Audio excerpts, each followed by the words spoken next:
আর কিছুক্ষণ পরে প্রধানমন্ত্রী নরেন্দ্র মোদীর পশ্চিমবঙ্গে পা রাখার কথা, সভা টভা করবেন।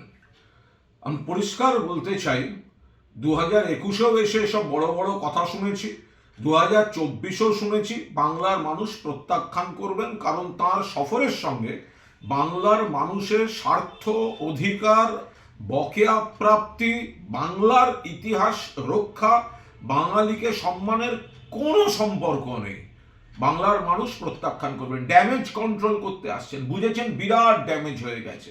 ওই টেলিপ্রম্পটারে লেখা ভাষণ পড়তে আসছেন খালি হাতে। বাংলার 100 দিনের টাকা দেননি, আবাসের টাকা দেননি, 2 লক্ষ কোটি টাকা বকেয়া। মমতা বন্দ্যোপাধ্যায় সাধারণ মানুষ, গরিব মানুষকে নিজের কোষাগার থেকে টাকা দিচ্ছেন, নরেন্দ্র মোদী দেননি। এরপরে তার নেতারা বাংলাকে অপমান করছেন, বাঙালিকে অপমান করছেন, বাংলা বললে বাংলাদেশে পাঠিয়ে দেবো বলছেন। পশ্চিমবঙ্গে নাকি 1 কোটি রোহিঙ্গা লুকিয়ে আছে, একজনকেও এসআইআর বার করতে পারেনি।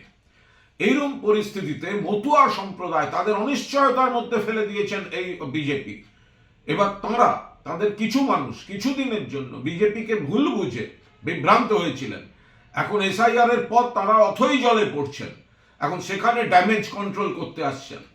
সম্ভবত নানা রকম আশ্বাস দেবেন, প্রতিশ্রুতি দেবেন। মনে রাখবেন 2014 সালে বলেছিল বিদেশ থেকে কালো টাকা এনে প্রত্যেকের ব্যাংক অ্যাকাউন্টে 15 লাখ, আর এখন সংসদে সরকার বলছে কালো টাকা বলে কিছু হয় না। মুখের কথা শুনবেন না, মুখে কথার জাগলারি, টেলিপ্রম্পটারে লেখা।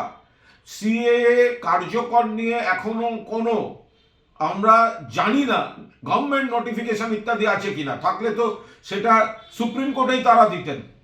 সুপ্রিম কোর্ট বলেছে মতুয়াদের আগে নাগরিকত্ব, তারপর ভোট। আপনি যদি সিএএ ফর্ম ফিল আপ করেন, সঙ্গে সঙ্গে প্রমাণ হয়ে যাবে আপনি ভারতবর্ষের নাগরিকই নন। সরকারি সুবিধাগুলো পাবেন কি পাবেন না তার ঠিক নেই। এসআইআরে আপনাদের ক্ষতি করে দিয়েছে।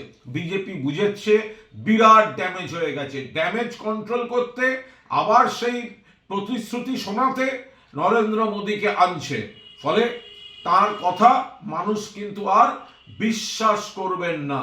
যেরকম আগেও রাজনৈতিক পর্যটকের মতো ডেলি প্যাসেঞ্জারি করেছেন নরেন্দ্র মোদী এবং দিল্লির নেতারা, এখন আবার সেই রাজনৈতিক পর্যটকের মতো ডেলি প্যাসেঞ্জারি।